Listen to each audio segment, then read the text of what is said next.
نحمدہ ونصلی علی رسولہ الکریم اما بعد فاعوذ باللہ من الشیطان الرجیم بسم اللہ الرحمن الرحیم۔ مضامین سورۃ البقرہ۔ رمضان المبارک کے حوالے سے دورہ قرآن کا جو سلسلہ ہم نے شروع کیا ہوا ہے، اس میں سب سے پہلے سورۃ الفاتحہ کی تعلیم سے ہم جب فارغ ہوئے تو ہم لوگوں نے ابھی سورۃ البقرہ جو ہے نا اس کو سٹارٹ کیا ہوا ہے۔ تو اس سے پہلے 3 اسباق اس کے ہو چکے ہیں، جس میں ہم نے یہ ذکر کیا تھا کہ سورۃ البقرہ کی فضائل کیا ہیں، اس کی اسماء کیا ہیں، اس کا تعارف کیا گیا، بیان کیا گیا۔ آج کے سبق میں ہم اس بات کے اوپر روشنی ڈالیں گے کہ وہ کون کون سے مضامین ہیں جو کہ سورۃ البقرہ میں بیان کیے گئے ہیں۔ جیسا کہ کل بھی سورۃ البقرہ کی اسماء کے سلسلے میں نے ایک فسطاط القرآن کا جو ایک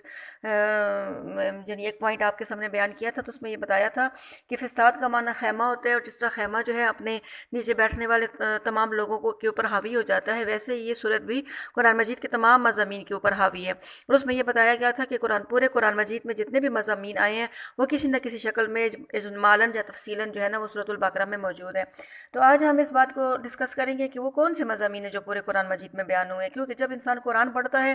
کوئی بھی کتاب جو ہے نا جب انسان سٹارٹ کرتا ہے تو اس کا صحیح طریقہ یہ ہوتا ہے کہ اس کے شروع میں جو اس کا دیباچہ دیا جاتا ہے، جس میں یہ بتایا جاتا ہے کہ اس میں کون کون سا مسئلہ ہے، کون کون سا چیپٹر ہے، اور اس میں کیا کیا بات کی گئی ہے، وہ شروع میں اس کی پوری فہرست آ جاتی ہے۔ اسی طریقے سے قرآن پڑھنے سے بھی پہلے ہمیں ان چیزوں سے معرفت ضروری ہے کہ اس میں کتنی صورتیں ہیں، کون کون سی صورتیں ہیں، ان کا کیا کیا نام ہے، ہر صورت کا کیا کیا مضمون ہے، اس میں کیا ڈسکس کیا گیا ہے، کیا چیز بیان کی گئی ہے۔ تو اب یہ سورۃ البقرہ کی تعلیم اور اس کی جو معرفت ہم حاصل کر رہے ہیں، یہ ہمیں یہ بتاتی ہے کہ پورے قرآن مجید کے سارے مضامین کسی نہ کسی شکل میں اس میں موجود ہیں۔ تو اب ہم یہ دیکھیں گے کہ وہ کون سے مضامین ہیں جو کہ قرآن مجید میں بیان کیے گئے ہیں۔ تو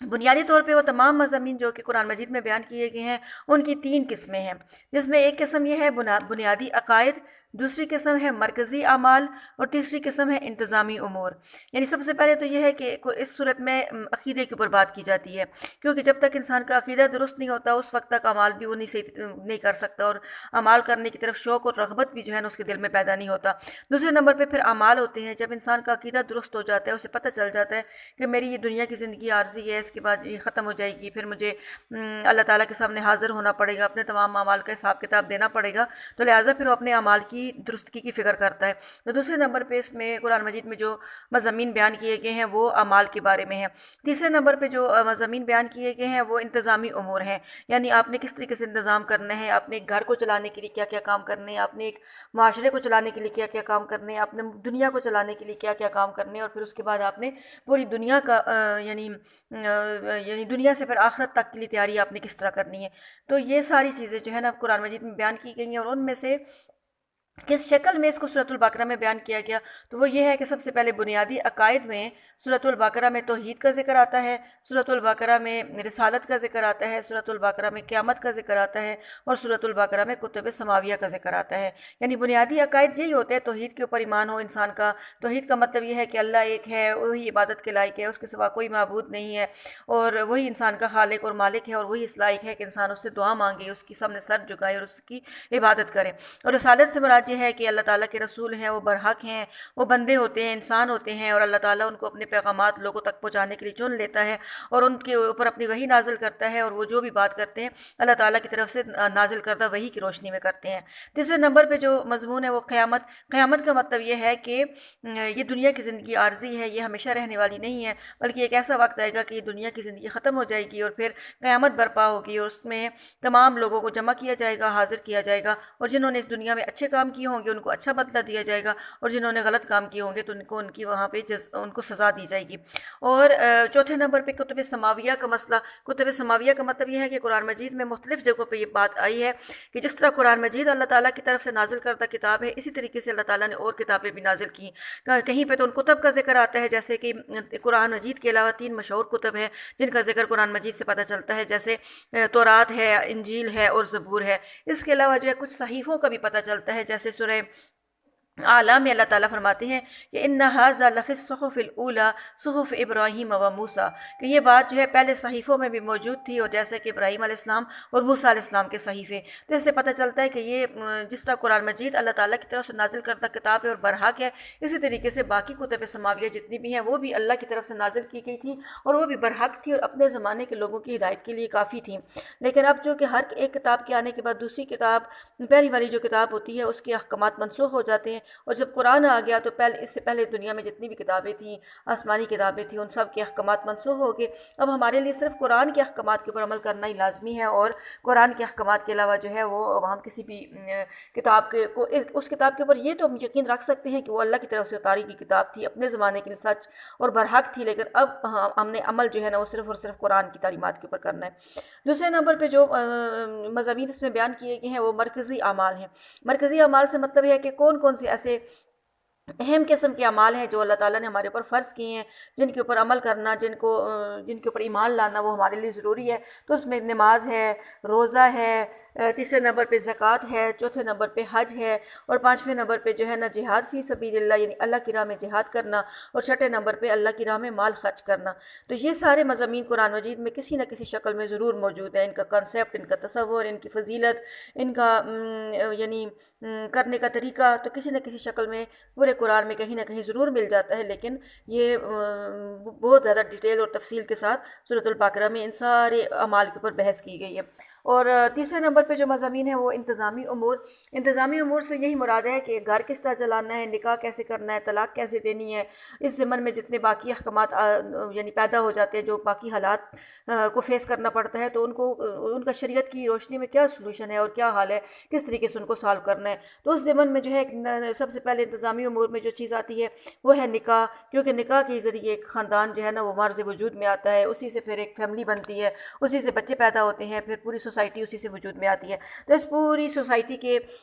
وجود کا جو ایک مرکزی نقطہ ہے وہ نکاح کے گرد گھومتا ہے۔ تو نکاح کا ذکر بہت زیادہ ڈیٹیل اور تفصیل کے ساتھ اس صورت میں کیا گیا، اور اس کے بعد کبھی کبھار ایسے ہوتا ہے کہ وہ نکاح جو ہے نا وہ پنپ نہیں سکتا، وہ اپنی منطقی انجام کو نہیں پہنچ سکتا، کچھ ایسے بیرونی فیکٹرز بیچ میں شامل ہو جاتے ہیں جس کی وجہ سے اس کو پایہ تکمیل تک پہنچانا مشکل ہو جاتا ہے۔ تو پھر اس کو نکاح کو ختم کرنے کا بھی شریعت نے ایک طریقہ بتایا جس کو طلاق کہا جاتا ہے۔ تو اب طلاق کو کس طرح دینا ہے، کس طرح دینا جائز ہے، کس طرح دینا ناجائز ہے، اور یعنی اس کے کیا کیا احکامات اس کے اوپر مرتب ہوتے ہیں، تو وہ سارا بھی پوری ڈیٹیل کے ساتھ اللہ تعالیٰ نے سورۃ البقرہ میں اس کو بیان کیا۔ تیسرے نمبر پہ عدت کا ذکر ہے کہ اب جب طلاق ہو جاتی ہے، پہلے نکاح ہوتا ہے، نکاح کے بعد طلاق خدا نخواستہ ہو جاتی ہے، جب طلاق ہو جاتی ہے تو پھر اس کے بعد کیا کرنا ہے، یعنی عورت کے اوپر عدت فرض ہے۔ وہ عدت چاہے طلاق کی شکل میں ہوگی یا بیوگی کی شکل میں ہوگی، تو طلاق کی عدت جو ہے اس کی مدت کتنی ہے، بیوہ کی جو عدت ہے اس کی مدت کتنی ہے، تو ان چیزوں کے اوپر بھی سورۃ البقرہ میں بہت ڈیٹیل سے روشنی ڈالی گئی ہے۔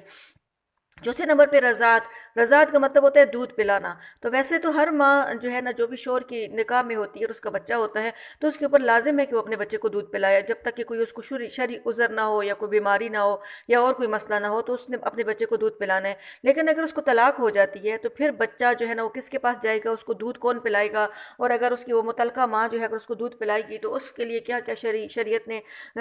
یعنی کیا کیا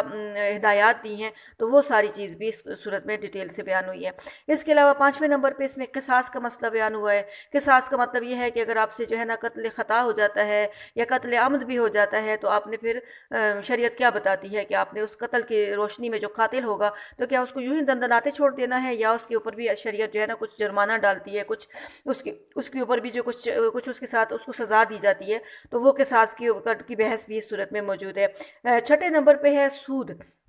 تو سود کا ذکر بھی اس صورت میں موجود ہے اور بہت ڈیٹیل کے ساتھ موجود ہے، بہت تفصیل کے ساتھ موجود ہے کہ سود کس کو کہتے ہیں، اور یعنی اگر آپ اپنے مال کو کسی کاروبار میں لگاتے ہیں تو اس کے اوپر جو نفع حاصل ہوتا ہے اس کو کیا کہا جائے گا، اور اگر آپ کسی اپنے مال کو ہی صرف کسی دوسرے کو دے کے اس کے اوپر نفع حاصل کرتے ہیں اس کو کیا کہا جائے گا، تو اس کی بھی پوری ڈیٹیل اس صورت میں موجود ہے۔ ساتویں نمبر پر ہے قرض۔ تو قرض کا مطلب ہوتا ہے کہ اگر کوئی بندہ نیڈی ہے، محتاج ہے، اس کو کوئی ضرورت پیش آ گئی ہے، وہ کسی سے قرض مانگتا ہے، تو اب قرض کس طرح دینا ہے، اس کو لکھنا لکھانا کس طرح کرنا چاہیے، اس کے بارے میں کس طرح گواہ جمع کرنے چاہیے، اس کی مدت کیا ہوگی، کس طرح وہ دیا جائے گا، کس طرح واپس لیا جائے گا، تو قرض لینے دینے کے سلسلے میں بھی اس صورت کے آخر میں بہت ہی ڈیٹیل کے ساتھ احکامات آ گئے ہیں۔ آٹھویں نمبر پر رہن کا ذکر بھی اس صورت میں ملتا ہے۔ رہن کا مطلب یہ ہوتا ہے کہ اگر آپ کسی سے راستے میں کہیں جا رہے ہیں یا کوئی آپ کو لائف میں کوئی بھی ایسا مسئلہ پیش آ جاتا ہے کہ آپ کو کسی مال کی ضرورت ہے یا قرض لینے کی یا پیسہ کسی سے آپ کو چاہیے، کچھ آپ کو ایسا کوئی کام پیش آ جاتا ہے جس کی وہ پایہ تکمیل تک پہنچانے کے لیے آپ کو پیسہ چاہیے، تو آپ کو کوئی ایسا بندہ نہیں ملتا جو آپ کے اوپر اعتبار کرے اور آپ کو قرض دے دے، تو پھر آپ اس کی اپنی کوئی بھی چیز گروی رکھ کے، اس کے پاس رہن رکھ کے، مرہون رکھ کے، تو آپ اس سے جو ہے نا وہ قرض لے سکتے ہیں، اور پھر جب آپ کا کی وہ حاجت پوری ہو جائے گی اور آپ اس قابل ہو جائیں گے کہ آپ اس کو پیسے ریٹرن کریں، تو آپ نے جتنا قرض اس سے لیا ہوگا آپ اس سے واپس لے لیں گے اور آپ اس کو واپس دے دیں گے اور اپنی مقبوضہ چیز جو ہے اسے واپس لے لیں گے۔ تو اس پروسیس کو رہن کہتے ہیں، اور رہن کا مضمون بھی اس صورت میں بیان کیا گیا ہے۔ اور 9ویں نمبر پہ جو مسئلہ اس میں بیان کیا گیا ہے وہ ہے وصیت کا۔ تو وصیت کا مطلب ہے کہ جب بھی کوئی مرنے والا ہو تو اس کے لیے لازم ہے کہ وہ اپنے پیچھے رہنے والوں کے لیے اپنے جو صاحب مال ہو تو اپنے مال میں وصیت کر کے مر جائے، کہ یعنی وارث کے لیے تو کوئی وصیت نہیں ہے، جتنے بھی لوگوں کو قرآن نے شرعی وارث قرار دیا ہے اس کے لیے تو وصیت نہیں ہے، لیکن اپنے مال کو اگر صدقہ کرنا ہے، اس میں سے کتنا ایسا صدقہ کیا جائے گا، کتنا نہیں کیا جائے گا، یا کن کن جگہوں پہ اس کو خرچ کیا جائے گا، تو اس کو وصیت کہا جاتا ہے۔ یعنی وصیت اس ایک دستاویز کو کہا جاتا ہے جو کوئی بھی بندہ جب اس دنیا سے جا رہا ہو تو وہ ضروری نہیں ہے کہ بالکل آخری وقت پہ وہ وصیت لکھوائے، پہلے سے بھی لکھ کے رکھ سکتا ہے اور پھر اس کو اس کی موت کے بعد نافذ کیا جائے گا۔ تو وصیت کے احکامات بھی اس صورت میں موجود ہیں۔ تو لہٰذا اس ساری آج کے سبق سے ہمیں یہ پتہ چل گیا کہ وہ سارے مضامین جو پورے قرآن مجید میں موجود ہیں وہ سورۃ البقرہ میں ہیں، تو وہ اصل مضامین ہیں کیا کیا؟ تو لہٰذا جو ہے نا اس سبق سے آپ لوگوں کو اچھی طرح پتہ چل گیا ہوگا، تو اب آگے جب ہم انشاءاللہ درجہ بدرجہ اس صورت کو پڑھیں گے تو یہ ساری چیزیں بیچ میں آئیں گی، تو پھر بہت جلدی سے ان سے گزر جائیں گے انشاءاللہ، کیونکہ شروع میں ڈیٹیل آپ کے ساتھ ہوگی، آپ نے اس کے اوپر غور کیا ہوا ہوگا، تو پھر آگے چونکہ وقت بہت کم ہوتا ہے تو اس لیے پھر سرسری سے اس کے اوپر بحث کریں گے انشاءاللہ اور آگے چلیں گے۔ تو اللہ تعالی ہم سب کو پڑھنے، سمجھنے، سیکھنے، سکھانے کی توفیق عطا فرمائے۔ وآخر دعوانا ان الحمد للہ رب العالمین۔ السلام علیکم ورحمۃ اللہ وبرکاتہ۔